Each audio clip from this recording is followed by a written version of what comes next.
The Enchantress Returns, Chapter 19, The Castle in the Sky. The granny sailed across the night sky over the charming kingdom, determined to beat the sun into the Red Riding Hood kingdom. The news of Rapunzel's tower had left everyone in a somber mood, but the fact that they were successfully building the Wand of Wonderment kept them moving.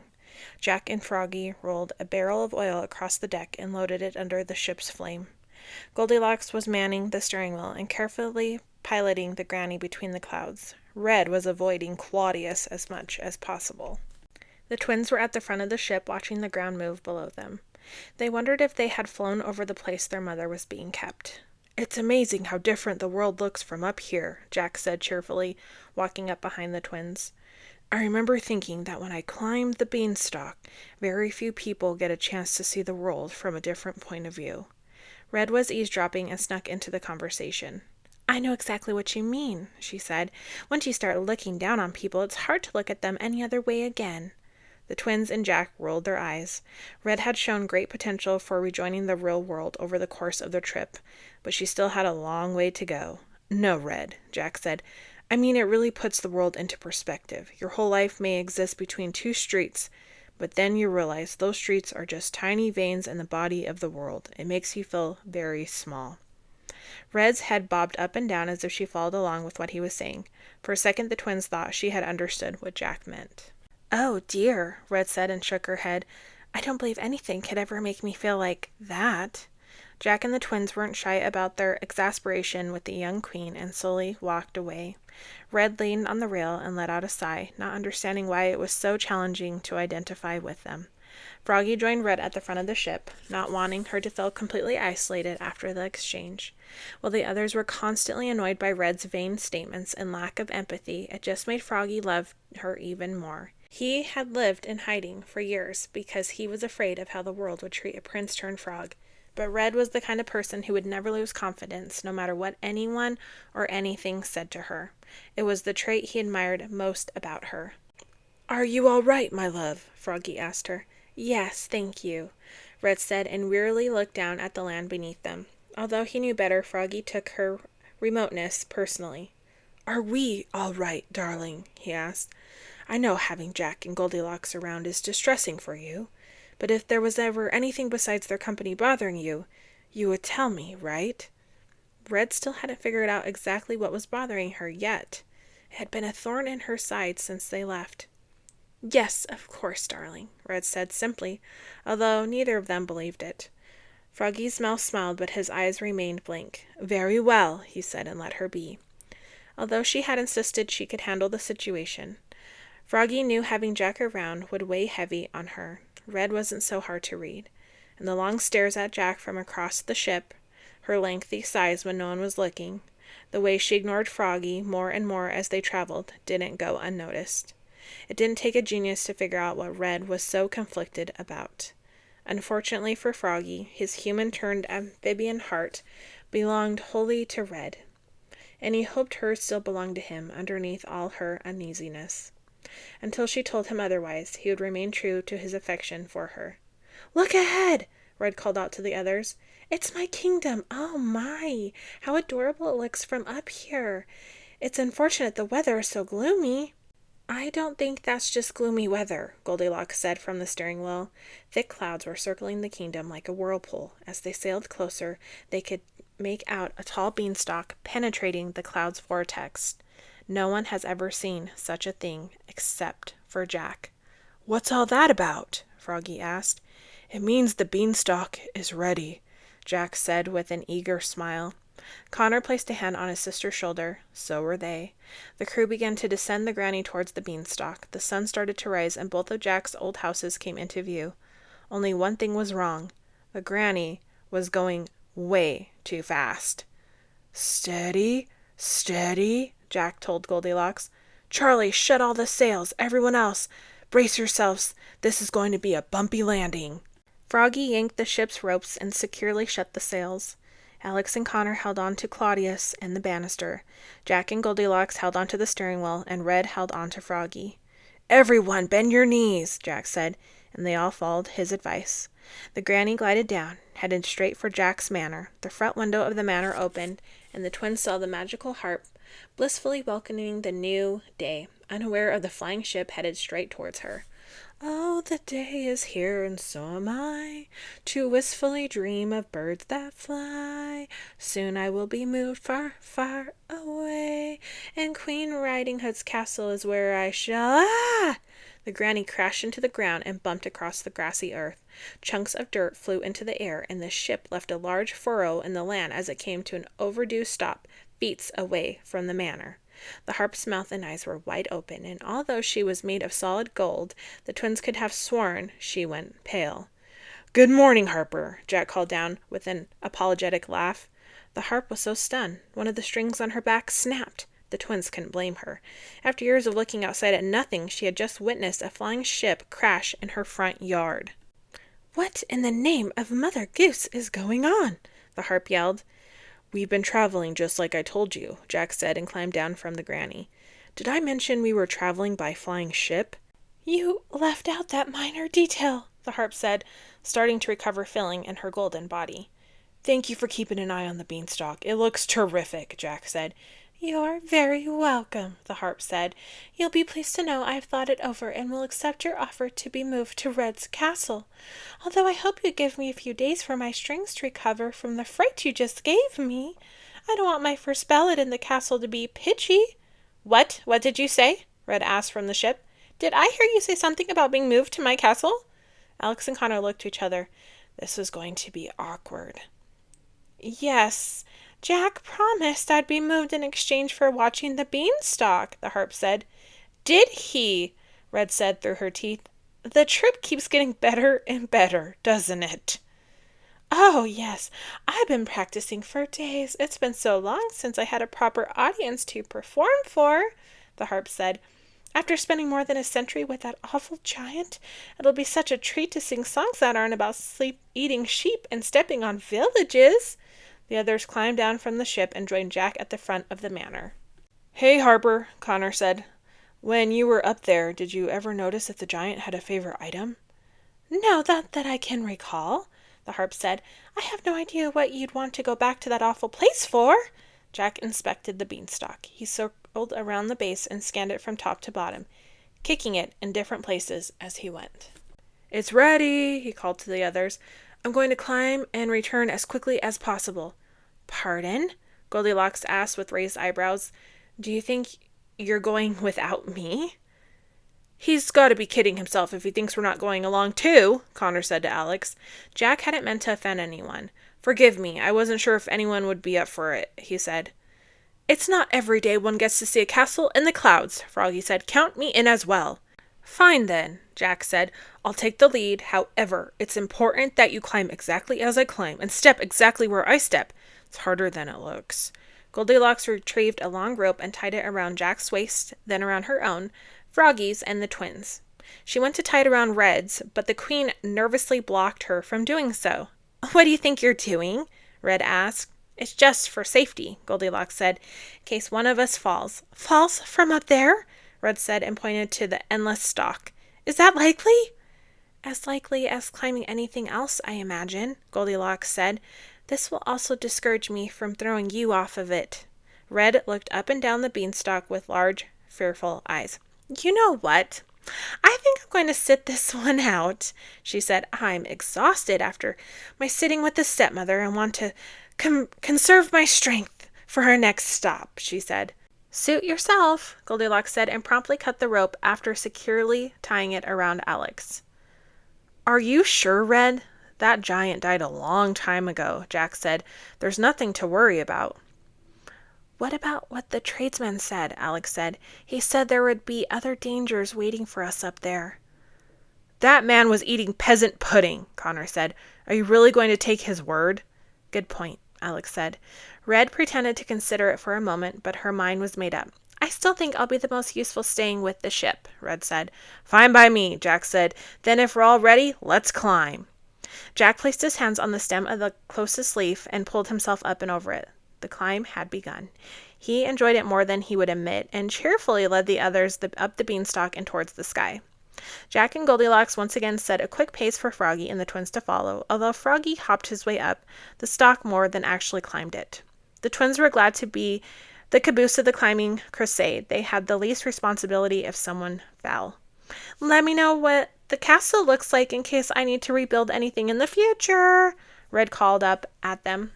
Jack had been right. The beanstalk was tricky to climb. It didn't have the sturdy branches that a tree would, so the stems of the leaves were all they had to grab hold of and step on. After some time had passed, the twins were thankful Red had opted to stay behind. It was difficult enough without her. They were making great time in their ascent, and Jack looked back to congratulate his fellow climbers. "You're doing great," Jack said, "but whatever you do, don't look—" "Ah!" Froggy yelled. "Down," Jack finished. "Sorry, I won't make that mistake again," Froggy assured them, trembling a bit as they continued. The twins didn't know how high up they were and didn't want to. Ignorance was bliss in this scenario. After a couple short breaks here and there, the group reached the top of the beanstalk by noon. The twins' bodies were aching already, and they just hoped the trip back down would be easier. "This thing is getting harder and harder to climb," Connor said. "It doesn't help that the air is getting thinner," Alex said. "We should start wearing skinny jeans," Connor said. "We both look great in them after this workout." Everything became foggy as they reached the top of the beanstalk. They felt the cool moisture of the clouds against their skin until they finally emerged above the clouds. It was as if they had surfaced into another world completely. For miles and miles around, a sea of fluffy clouds surrounded them. They felt closer to the sun as its rays illuminated this world to perfection. "It's beautiful," Goldilocks said. The twins had never seen her so moved by something before. "Extraordinary," Froggy said breathlessly. "I've read so many descriptions of such a thing, but that's never as good as seeing it with my own eyes." The top of the beanstalk curled into the open sky above them. They all waited for instructions. "Whoa," Connor said and pointed into the distance. "Check it out." An enormous medieval-looking castle sat on the cloudy horizon. It had huge stone bricks, several flat towers, and a gigantic wooden door. "Is that the giant's castle?" Alex asked. "I'm assuming," Connor said, "unless Mary Poppins moved into the neighborhood." "Who?" Froggy asked. "Never mind," Connor said. Jack carefully placed a foot on top of one of the clouds. It sank down but eventually came to a stop. He took a wobbly first step onto the cloud, and the others gasped. "Oh my God!" Alex yelled and covered her mouth. "No way!" Connor shouted. Jack was beside himself with the joy of standing on a cloud again, but he put on a serious face before turning back to the others. "Carefully step off the beanstalk and onto the cloud, but don't put your weight on it until you know your foot has stopped sinking," he instructed them. "Be gentle. If you move too fast, you'll fall straight through." Goldilocks was first, followed by Froggy, and the twins joined them after. It was like walking in fluffy quicksand. With each step, the twins waited for their feet to eventually stop, never certain at what point it would, or if it would. Sometimes their legs would sink ankle-deep into the clouds. Other times they would sink down to their knees. "This is the weirdest thing we've ever done," Connor said. "Or it's at least near the top of the list." The cloud crusaders headed across the sky to the castle. To their relief, a stony path came into view that curved through the clouds all the way to the castle's entrance. They were grateful to be walking on something solid again and remove the rope that had been connecting them. "I really wish I could turn off my brain sometimes," Alex said. "I kept trying to come up with a scientific theory that explains how we're walking on a road through the sky, but nothing is coming to mind." Connor cleared his throat. "To quote a girl I know, my most scientific analysis with all means of science and technology in mind is that it's magic," he said. Alex laughed. "How do you remember that?" she asked. "It was my favorite thing you've ever said," Connor said. It was taking them much longer than they anticipated to reach the castle. Didn't matter how long they walked, the castle didn't seem to be getting any closer. "Is it moving away from us?" Connor asked. "No," Jack said. "It just seems that way because it's so gigantic." After what seemed like miles and miles of stony road, the group finally came face to face with the giant's castle. It would have been big at a normal scale, but Jack, Goldilocks, Froggy, and the twins stood before the wooden door, dwarfed like a pack of mice. "Sure, it's big enough, but look at the location," Connor said and chuckled to himself. No one laughed with him. They were too overwhelmed by the castle's magnitude. "Remember what you were telling us earlier about feeling small, Jack?" Alex said. "I think if Red saw this, she'd understand what you were talking about." "Thankfully she's not here," Froggy said. "Otherwise she might try to recreate it somehow." They stayed staring up at the massive structure for a minute longer. Well, we can't stand out here all day. Let's go inside, Goldilocks said. How do we get in? Alex asked. Is there a doorbell Froggy could jump up to? Connor asked. We'll have to crawl. Follow me, Jack said. He got on his hands and knees and squeezed into the space between the door on the ground, barely fitting. This was easier when I was a boy. They followed him under the door space, each moving uncomfortably through the small space. They got to their feet on the other side, finding themselves in an entrance hall to the size of a football field. The stones that made up the stone floor were the size of swimming pools. A staircase soared above them like a dozen connected skyscrapers, each higher than the next. What is that awful smell? Alex asked and covered her nose with her shirt. Goldilocks heard a loud crunch under her boot and looked down. Scattered across the entrance hall floor were hundreds and hundreds of bird skeletons. They belonged to normal-sized birds, but were large even so. The twins assumed they were the remains of hawks and eagles. Perhaps they had flown too close to the castle and had been scooped up by something. Did the giants like birds? Connor asked Jack. Not that I remember, he said.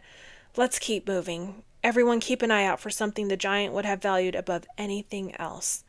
Jack led the group to the right, and they entered an enormous dining room. A rug that could have carpeted a dozen regular homes was under a gigantic table and chairs. A large portrait hanging on the wall took them by surprise. It was a painting of the magic harp.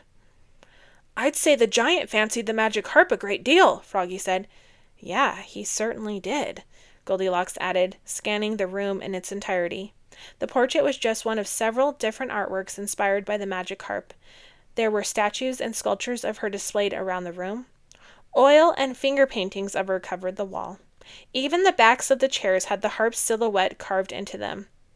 Is anyone else thinking what I'm thinking? Connor asked. Was Harper the giant's most prized possession? Alex asked. No one wanted to believe that they had traveled all this way for nothing, but as they looked around the giant's dining room and discovered more and more harp-inspired pieces of art, it was difficult coming up with any alternative theory. I know he loved her very much. I just wish I could have remembered all this, Jack said. I remember walking through this very room and hearing a psst.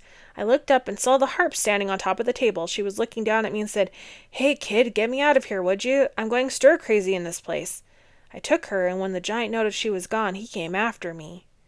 At least we know how to convince Red to let Harper into her castle, Connor pointed out. We'll tell her she was all the rage with the giant decoration. Who knew she'd be the epitome of fee-fi-fo-shoo? The twins laughed, but their laugh was cut short when a loud jingle sound came from the room. What was that? Goldilocks asked. The jingle sounded again, only this time it was much louder. Jack, didn't you say the giant was dead? Froggy asked, nervously adjusting his tie. He is, Jack said, and he didn't have any family to speak of. Connor turned towards the direction they had just come from and stood still. Hey, Jack, Connor peeped. Did the giant have any pets? Everyone turned around and froze. Standing directly behind them was a cat the size of a house. Meow! The cat squeaked so loudly that they all had to cover their ears. The giant's cat was obese, with gray fur, black stripes, and white paws. It blinked its large green eyes slowly and stared down at them in a flirtatiously fatal manner. A red band was wrapped around its neck, and a bell the size of one of their heads swung from it. Guess we know where the bird skeletons came from, Alex said under her breath. A low rumbling sound filled the room as the cat began to purr. It licked its lips, its eyes grew, and its narrow pupils shrank. Goldilocks retrieved her sword, and Jack pulled out his axe. No one move, Jack said. On the count of 3, we're all going to run under the table and split up to try confusing it. Ready? 1, 2, 3! The 5 bolted under the table and spread out. The cat leaped after them, trying to grab hold of as many of them as it could. They ran through the table and the chair legs, dodging the claws coming in them from all angles.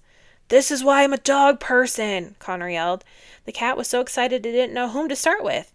It eventually became most fascinated with Froggy, who, out of all of them, looked the most like a giant cat toy. He was hopping around like a maniac, barely missing the cat's claws and snapping teeth.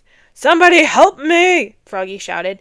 Jack grabbed hold of the cat's tail, and the twins didn't know what he expected to accomplish by this because he immediately flew through the air, whipping around and hanging on for dear life. The cat's belly swung almost more dangerously than its claws and knocked the twins to the floor as it passed by them. Goldilocks saw a large knife peeking over the top of the table above her. She climbed up the chair leg and then jumped from the seat and grabbed the top of the table.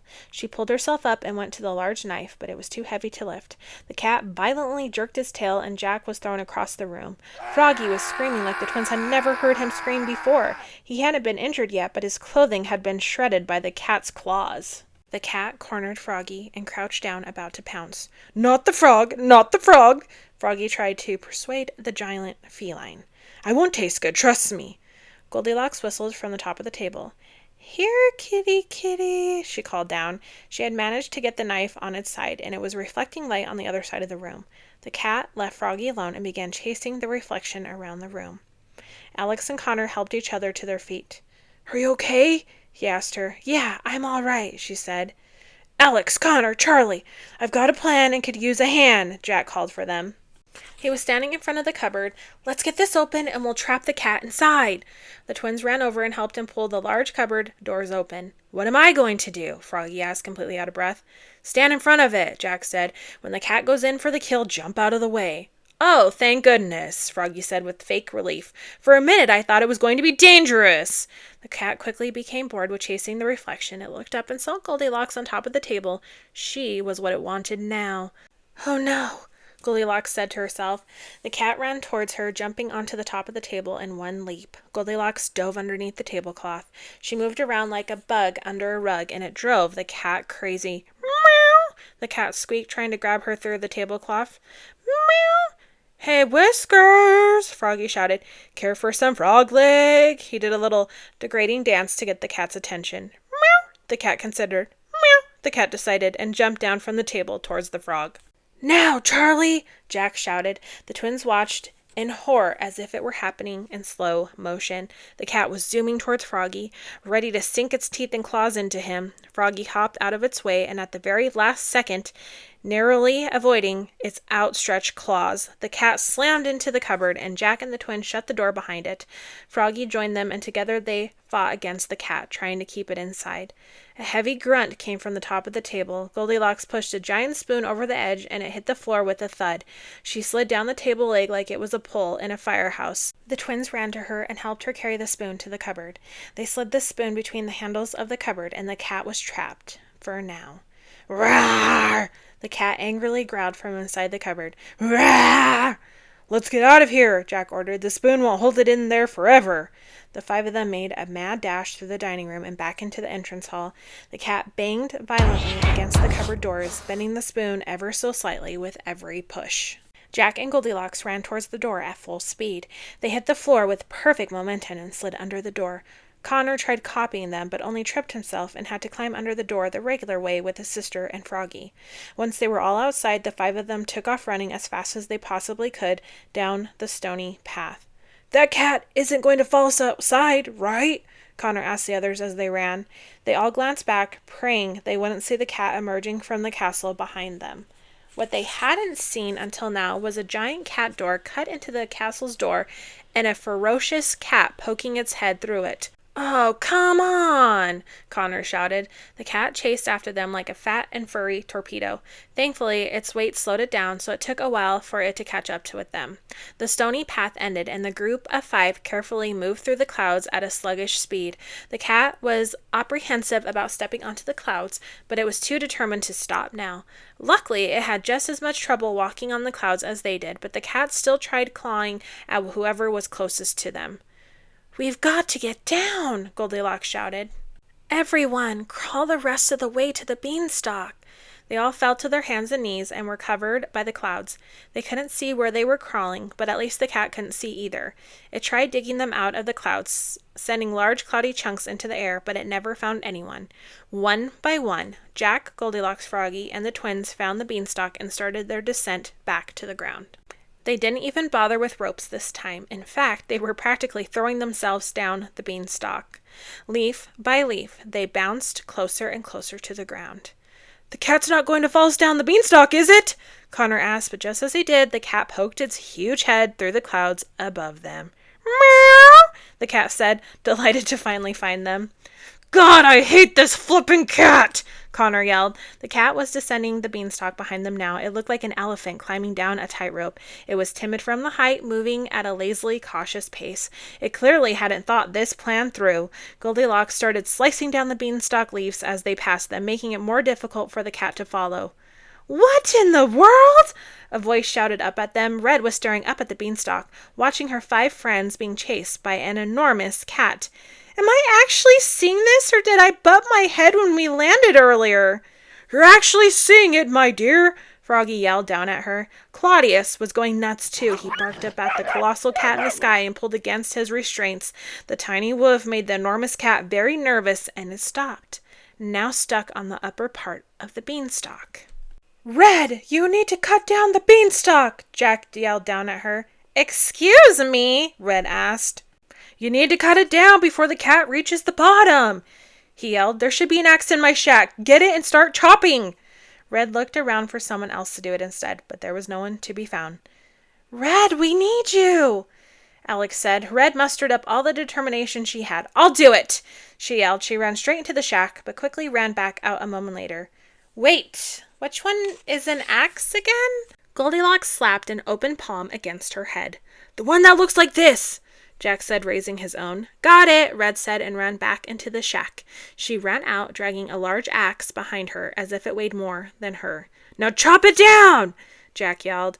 Red nodded. She lifted the axe, which took all her strength she possessed, and swung it towards the beanstalk. She missed it by several inches, and the swing spun her to the ground. Come on, Red, you can do this, Alex cheered down at her. We believe in you, darling, Froggy called down. Red looked at her reflection in the axe and fixed a strand of her hair that had fallen. She took another swing at it, and this time she hit the beanstalk but only left a tiny dent in it. I hit it, Red said and jumped up and down, so proud of herself. You're going to need to hit it about 1,000 times harder than that, Goldilocks yelled. The cat grew agitated, seeing the 5 of them getting closer and closer to the ground. It started to climb down again, moving faster than ever, its bright green eyes fixed on them. Red took another swing at the beanstalk, barely leaving a larger mark. I can't do this, Red said through sniffles. Yes, you can, Red. Do it for your country. Do it for your granny. Do it for me, Froggy encouraged her. Pretend the beanstalk is Goldilocks, Connor shouted. Everyone on the beanstalk froze and just stared at Connor. Red looked down at the axe more determined than ever. Connor had done the trick. With one confident swing, Red sliced through the entire base of the beanstalk with practically inhuman strength. Everyone was shocked, but not as shocked as Red. Even the cat looked surprised. The beanstalk began to teeter. Everyone, get to the side of the beanstalk, Jack yelled, and they all swung themselves to the side of the beanstalk that wasn't going to hit the ground. The beanstalk slowly began to fall, faster and faster and faster. The cat, however, wasn't ready for its quest to conclude. It sank one front paw into the beanstalk and a back paw into the clouds above it, holding it in place. Now what? Alex yelled. Claudius broke his restraints on the deck of the granny and ran down the base of the beanstalk. He barked up at the gigantic cat dangling in the sky. Rawr! The cat yipped fearfully. In one giant leap, it let go of the beanstalk and soared back into the cloudy world above. Timber! Jack yelled. The beanstalk fell towards the ground like a giant whip. It crashed into the manor, splitting it in half like a knife slicing a birthday cake. Jack, Goldilocks, Froggy, and the twins looked up at one another. They were all surprised they had survived the ordeal. There was a moment of silence before they heard an earth-shattering scream. They all looked towards the manor. The beanstalk had missed the golden harp by inches. That's the second time I almost died today, and it's not even dusk, the harp shouted. The team climbed down from the beanstalk and brushed themselves off. Froggy gave Red an enormous hug. You saved our lives, Froggy said and twirled her around. Goldilocks avoided making eye contact with Red. Nice one, she said begrudgingly, and then quickly walked away. The twins lay on the grass and caught their breath. The clouds began to part now that the beanstalk was gone, and revealed a beautiful, bright blue sky. I never want to do that again, Connor said. Never, Alex agreed. Jack walked over to the newly destroyed manor. Hey, Harper, he said with an apologetic hesitance in his voice. I've got some news for you, good and bad. Good news, you're still moving. Bad news is you're coming with us.